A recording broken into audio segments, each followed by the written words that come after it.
Bueno, puedo ver que ustedes están visualizando también la presentación. En este caso, por la etapa en la cual estamos de formulación del plan de movilidad urbana sostenible, lo que cabe, digamos, como marco para este taller es identificar cuáles de estos elementos que vimos, para el caso, por ejemplo, de ciudades colombianas y en general para el caso de ciudades latinoamericanas, se evidencian en el caso de Arequipa, ¿sí? En este caso,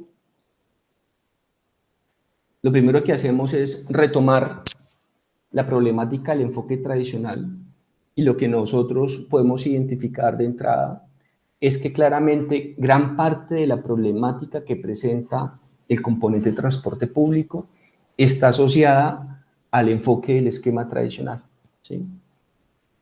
Pero que hay un proceso además interesante de transformación progresiva hacia la implementación del sistema integrado de transporte, ¿no?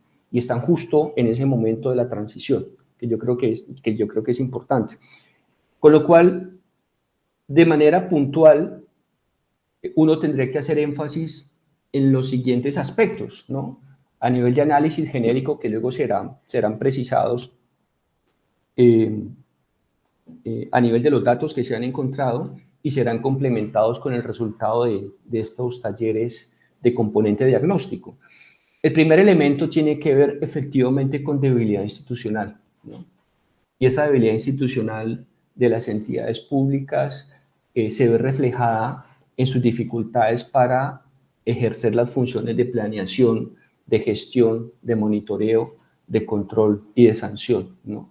Y es justamente ahí donde uno encuentra ese elemento común entre diferentes ciudades en América Latina.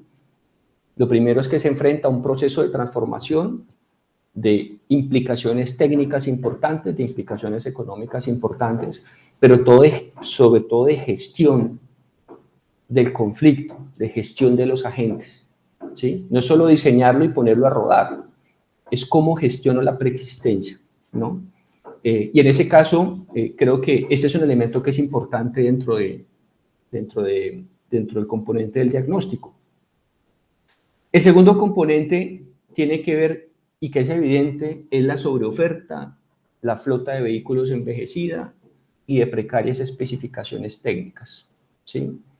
Que también es característico en diferentes ciudades y que tiene que ver también con la situación de proceso de transformación en el cual las empresas tradicionales pues sencillamente ya no pueden o no asumen la renovación de su parque automotor ante la inminente llegada de un sistema que va a entrar a ser el prioritario dentro de la ciudad o del ámbito metropolitano. Pero ahí está presente, ¿no?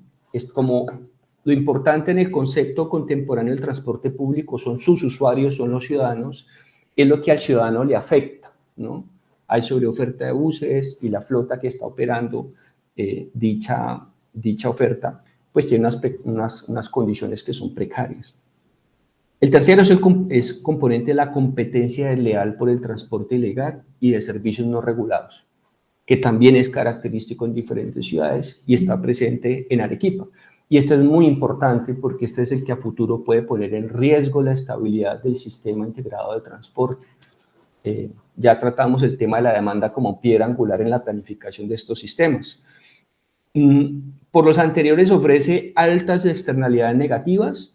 Estamos hablando de congestión, accidentalidad asociada al transporte público y emisiones, ¿no? En estos componentes hay enormes retos para la ciudad y para el ámbito metropolitano, desde la perspectiva de que la transformación de ese transporte público tiene diferentes componentes que van impactando de manera positiva en la reducción de esas externalidades. Queremos menos congestión, queremos menos fallecidos y lesionados en incidentes viales y queremos menos emisiones y por qué no empezar a pensar a futuro en energías limpias para el transporte público. Tenemos baja cobertura espacial del servicio, cobertura territorial en las zonas periféricas. Y ese es el mejor caldo de cultivo para que aparezcan los servicios de transporte ilegal. Además de que son sobre todo estas zonas periféricas de la ciudad donde se localizan las familias de menores ingresos, y es a los que más les cuesta desplazarse en tiempo y en dinero, y eso profundiza la inequidad social. Lo mejor que nos puede pasar es que disfrutemos de un sistema integrado de transporte público, con tarjeta única, con tarifa integrada, que haga que estas familias que hoy pagan 2 y 3 tiquetes para llegar a su lugar de trabajo, pues a futuro con una tarjeta integrada puedan reducir ostensiblemente el costo o el gasto familiar en transporte público. Este es un elemento que es muy, muy importante y es un elemento transformador del transporte público.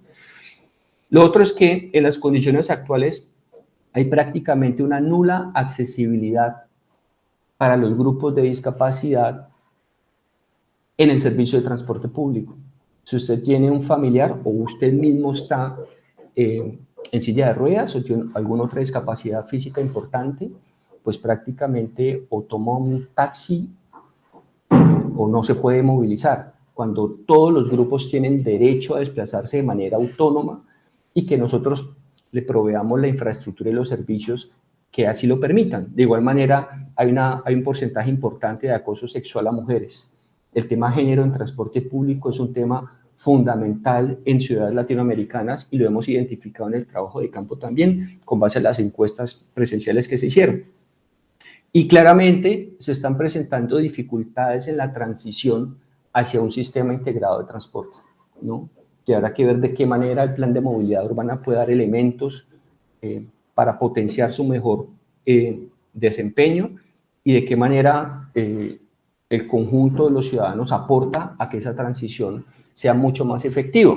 En esa línea, pues, el gráfico actual lo que presenta es, pues, esa sobreoferta reflejada en un número de rutas grande, con una flota de vehículos que están en operación, tanto formales e informales, que supera con creces las que serían deseables para un transporte público de calidad en este ámbito, y que el sistema integrado de transporte pues todavía se encuentra en fase preoperativo, y que lo importante es que seamos capaces de reconducir esa implementación, porque como arrancamos la presentación de hoy, consideramos que el transporte público es la espina dorsal de la movilidad sostenible, ¿sí?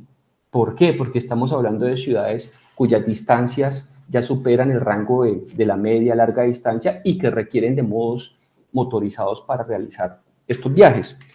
Y finalmente, estamos entre esa foto anterior y la foto de lo que nosotros queremos llegar a concretar para el territorio, y al cual se suma el Plan de Movilidad Urbana Sostenible, ¿no? Para el Plan de Movilidad Urbana Sostenible, el sistema integrado de transporte, con las tecnologías que se determine, sigue siendo columna vertebral de esta propuesta, ¿no? Es cómo hacemos para, desde el plan, fortalecer estos proyectos que están en curso ya y otros proyectos que se están estructurando, cómo elevar de tecnología el principal corredor, ¿no? Para ver si es posible introducir un sistema tranviario, entre otras posibilidades, ¿no? Todos estos son proyectos que son bienvenidos para el componente de transporte público del Plan de Movilidad Urbana Sostenible. Hasta aquí dejo esa puntualización de elementos para el caso de Arequipa, y lo que permito es que ya en la dinámica de taller pues podamos tener percepciones de los asistentes con respecto a si son coincidentes a estos primeros elementos que nosotros estamos identificando, cómo se puede profundizar en ellos, qué otros elementos no han sido considerados y son relevantes y demás, y estamos, por supuesto, abiertos a todas las sugerencias y aportes que nos puedan hacer.